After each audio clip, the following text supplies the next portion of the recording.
Item ಯಾವುದೇ ಇರಲಿ try ಮಾಡಿ ಆಚಿ ಚಿಕನ್ ಮಸಾಲಾ.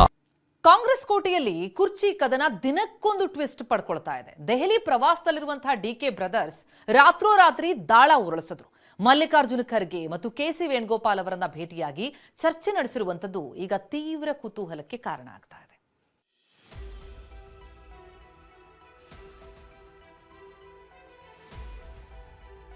ರಾಜ್ಯ ಕಾಂಗ್ರೆಸ್ನಲ್ಲಿ ಕುರ್ಚಿ ಕದನ ದಿನಕ್ಕೊಂದು ರಂಗು ಪಡಿತಾ ಇದೆ.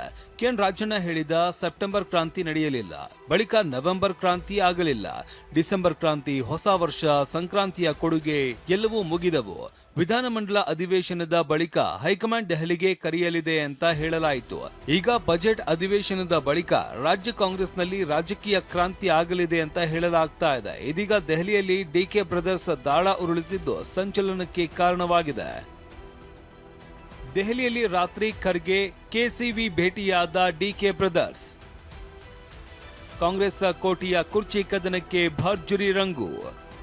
ಹೈಕಮಾಂಡ್ ನಾಯಕರ ಭೇಟಿಯಾಗಿ 7 ದಿನಗಳಿಂದ ದೆಹಲಿ ಪ್ರವಾಸದಲ್ಲಿರುವ ಡಿಸಿಎಂ ಡಿಕೆಶಿ ಫುಲ್ ಆಕ್ಟಿವ್ ಆಗಿದ್ದಾರೆ. ಶತಾಯಗತಾಯ ಅಧಿಕಾರ ಹಂಚಿಕೆ ಬಗ್ಗೆ ಅಂತಿಮ ನಿರ್ಧಾರ ಆಗಲೇಬೇಕು ಅಂತ ಪಟ್ಟು ಹಾಕಿದ್ದಾರೆ. ಇನ್ನು ನಿನ್ನೆನೇ ಡಿಕೆ ಸುರೇಶ್ ಕೂಡ ದಿಲ್ಲಿಗೆ ತೆರಳಿದ್ದು ತಡರಾತ್ರಿ ಮಹತ್ವದ ಬೆಳವಣಿಗೆಯಲ್ಲಿ ದೆಹಲಿಯ ಮಲ್ಲಿಕಾರ್ಜುನ ಖರ್ಗೆ ನಿವಾಸಕ್ಕೆ ಎಡತಾಕಿ ಚರ್ಚಿಸಿದ್ದಾರೆ. ಖರ್ಗೆ ಭೇಟಿ ಬೆನ್ನಲ್ಲೇ ಕೆಸಿ ವೇಣುಗೋಪಾಲ್ರನ್ನ ಭೇಟಿಯಾಗಿ ಮಾತುಕತೆ ನಡೆಸಿರುವುದು ಕುತೂಹಲಕ್ಕೆ ಕಾರಣವಾಗಿದೆ. ನಾವು ಸಿದ್ದರಾಮಯ್ಯ ಮಾತನಾಡಿದ್ದೀವಿ, ಏನಿದು ಡಿಕೆ ಮಾತಿನ ಮರ್ಮ? ಹೈಕಮಾಂಡ್ ಹೇಳಿದ್ರೆ ನಾನು ಕೇಳಬೇಕು, ಡಿಕೆಯೂ ಕೇಳಬೇಕು ಎಂದ ಸಿಎಂ. ಕದ್ದು ಮುಚ್ಚಿ ಮಾತನಾಡಿಲ್ಲ, ನಾನು ಸಿದ್ದರಾಮಯ್ಯ ಮಾತನಾಡಿದ್ದೀವಿ, ಕಾಲವೇ ಉತ್ತರಿಸುತ್ತೆ ಅಂತ ದೆಹಲಿಯಲ್ಲಿ ಡಿಸಿಎಂ ಡಿಕೆಶಿ ಆಡಿದ ಮಾತು ಕೌತುಕ ಹೆಚ್ಚಿಸಿದೆ. ಇನ್ನು ಡಿಕೆ ಸುರೇಶ್ ಕೂಡ ಕೊಟ್ಟ ಮಾತು ಉಳಿಸಿಕೊಳ್ತಾರೆ ಅಂದಿದ್ದಾರೆ. ನೋಡ್ರಿ, ನಾನು ಸಿದ್ದರಾಮಯ್ಯನವರು ಏನ್ ಮಾತಾಡಿದೀವಿ ನನಗೆ ಗೊತ್ತು. ನಾವಿಬ್ಬರೇ ಕದ್ದು ಮುಚ್ಚಿ ಮಾತಾಡ್ಕೊಂಡಿಲ್ಲ. ನಮ್ಮ ಪಕ್ಷದ ವರಿಷ್ಠರು ನಾವು ಎಲ್ಲ ಸೇರಿ ಮಾತಾಡಿದ್ವಿ. ಆ ಮಾತು ಪ್ರಕಾರ ಇಬ್ರು ನಾವು ಮಾತಾಡ್ಕೊಂಡಿದೀವಿ. ಇವತ್ತು ನನಗೆ ಭರವಸೆ ಇದೆ, ನಿಧಾನ ಆದ್ರೂ ಕೂಡ ಕೊಟ್ಟ ಮಾತನ್ನ ಉಳಿಸ್ಕೊಳ್ತಾರೆ ಅಂತಕ್ಕಂಥ ಭರವಸೆ ನನಗಿದೆ. ನಾನು ಕಾಲ ಉತ್ತರ ಕೊಡ್ತದೆ ಅಂತ ಹೇಳಿದ್ದೀನಿ. ಈಗ ನಾನು ಏನು ನಾವೇನ್ ಮಾತಾಡಿದೀವಿ ಅನ್ನೋದು ನಮ್ಗಳಿಗೆ ಮಾತ್ರ ಗೊತ್ತು ಅಂತ ಹೇಳಿದೀನಿ. ಮಾತಾಡೋಣ. ಪ್ರತಿ ಬಾರಿಯೂ ಕೂಡ ಕಾಲ ಉತ್ತರ ಕೊಡುತ್ತೆ ಅಂತ ತಾವು ಹೇಳ್ತೀರಿ, ಸುರೇಶ್ ಅವರು ಹೇಳ್ತಾರೆ. ಆ ಕಾಲ ಯಾವಾಗ ಬರುತ್ತೆ ಅಂತ ನಾನು ಟೈಮ್ ನೋಡ್ಬಿಟ್ಟು ಹೇಳ್ತೀನಿ. ನಿಮ್ಗೆ ಸದ್ಯ ಇರಿ, ಮಾತಾಡ್ತೀನಿ ನಾನು. ಪವರ್ ಶೇರಿಂಗ್ ಬಗ್ಗೆ ಮಾತುಕತೆ ಆಗಿದೆ ಅನ್ನೋ ಧಾಟಿಯಲ್ಲೇ ಡಿಕೆ ಬ್ರದರ್ಸ್ ಮಾತನಾಡ್ತಾ ಇದ್ರೆ ಸಿಎಂ ಸಿದ್ದರಾಮಯ್ಯ ಮಾತ್ರ ಅಂತದ್ದೇನೂ ಆಗಿಲ್ಲ, ಹೈಕಮಾಂಡ್ ಹೇಳಿದ್ರೆ ನಾನು ಕೇಳಬೇಕು, ಡಿಕೆನೂ ಕೇಳಬೇಕು ಎಂದಿದ್ದಾರೆ. ನಾಯಕತ್ವ ಬದಲಾವಣೆ ಕುರಿತು ಪ್ರಶ್ನೆ ಕೇಳಿದ್ದಕ್ಕೆ ಗರಂ ಆಗಿದ್ದಾರೆ. ಹೈಕಮಾಂಡ್ ಏನು ತೀರ್ಮಾನ ಮಾಡಿದ್ರೆ ಅದರಂತೆ ನಡ್ಕೊಳ್ಳೋದು. ನಾನು ನಡ್ಕೋಬೇಕು, ಡಿ ಕೆ ಶಿವಕುಮಾರ್ ನಡ್ಕೋಬೇಕು. ಹೈಕಮಾಂಡ್ಗೆ ಬಿಟ್ಟದ್ದು ವಿಚಾರ.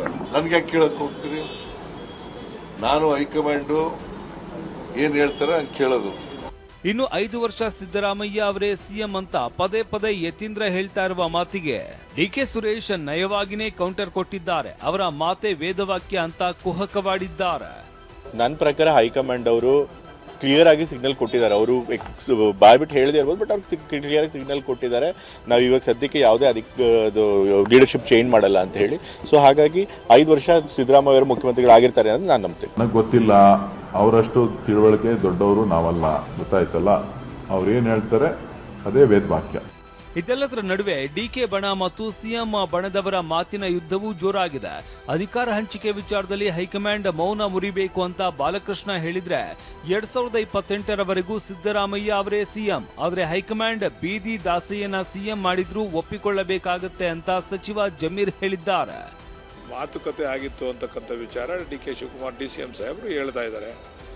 ಸಿದ್ದರಾಮಯ್ಯ ಸಾಹೇಬರು ನಾನು ಹೈಕಮಾಂಡ್ ಮಾತನ್ನ ಕೇಳ್ತೀನಿ ಅಂತಕ್ಕಂಥ ಮಾತನ್ನು ಕೂಡ ಹೇಳಿದ್ದಾರೆ. ಅದರಿಂದ ಹೈಕಮಾಂಡ್ ಮಧ್ಯೆ ಪ್ರವೇಶ ಮಾಡಬೇಕು. ಇದಕ್ಕೆ ಮಾತುಕತೆ ಆಗಿದೆಯಾ ಇಲ್ವಾ? ಆಗಿಲ್ಲ ಆಗಿದ್ರೆ ಮಾಡಲಿ, ಆಗ್ಲಿಲ್ವಾ ಇಲ್ಲಪ್ಪ ಈಗ ಸುಮ್ಮನಿರ್ರೆ, ನಿಮ್ಮ ಕೆಲಸ ನೀವು ಮಾಡ್ರೆ, ಮುಂದೆ ಸರ್ಕಾರ ಅಧಿಕಾರಕ್ಕೆ ಬಂದ್ರೆ ನೋಡೋಣ ಅಂತ ಹೇಳ್ಬೇಕು. ಏನಾರ ಒಂದು ಹೇಳ್ಬೇಕಲ್ಲ. 2028ವರೆಗೂ ಮನೆಯ ಸಿದ್ದರಾಮಯ್ಯ ಅವರು ಮುಖ್ಯಮಂತ್ರಿಯಾಗಿ ಮುಂದುವರಿತಾರೆ. ಅವ್ರು ಏನು ನಿರ್ಧಾರ ತಗೊಂತಾರೆ ಬದ್ಧ ನಾವು. ನಾನು ಅದಕ್ಕಿಂತ ಮುಂಚೆನೇ ಹೇಳಿದ್ದೆ, ನಾನು ಬೀದಿ ದಾಸೆ ಆಗಿ ಮಾಡಲಿ ಹೈಕಮಾಂಡ್, ನಾವು ಅದಕ್ಕೆ ಒಪ್ಕೊಂತೀವಿ. ಸಿದ್ದರಾಮಯ್ಯ ಆಪ್ತ ಸಚಿವ ನೇತೃತ್ವದಲ್ಲಿ ಶಾಸಕರ ಫಾರಿನ್ ಟೂರ್. ತಮ್ಮ ಬಣದ ಶಾಸಕರ ಹಿಡಿದಿಟ್ಟುಕೊಳ್ಳಲು ಪ್ಲಾನ್ ಅಂತ ಜೆಡಿಎಸ್ ಟೀಕೆ. ಸಿದ್ದರಾಮಯ್ಯ ಆಪ್ತ ಪಶುಸಂಗೋಪನೆ ಸಚಿವ ಕೆ ವೆಂಕಟೇಶ್ ನೇತೃತ್ವದಲ್ಲಿ ಫೆಬ್ರವರಿ 16ಕ್ಕೆ 25 ಶಾಸಕರ ಫಾರಿನ್ ಟೂರ್ ಕೈಗೊಳ್ಳಲಾಗ್ತಾ ಇದೆ. ಶಾಸಕ ಪುಟ್ಟರಂಗಶೆಟ್ಟಿ, ಅನಿಲ್ ಚಿಕ್ಕಮಾದು, ರಾಘವೇಂದ್ರ ಹಿಟ್ನಾಳ್, ಯಶವಂತಗೌಡ ಪಾಟೀಲ್, ಬಿಎಂ ನಾಗರಾಜು, ಜೆಟಿ ಪಾಟೀಲ್, ಅಲ್ಲಮ ಪ್ರಭು ಪಾಟೀಲ್, ಬಸವನಗೌಡ ದದ್ದಲ್, ಬಸವನಗೌಡ ತುರವಿಹಾಳ್, ಎಆರ್ ಕೃಷ್ಣಮೂರ್ತಿ ಸೇರಿದಂತೆ 25 ಶಾಸಕರು ವಿದೇಶ ಪ್ರವಾಸಕ್ಕೆ ಅಣಿಯಾಗಿದ್ದಾರೆ.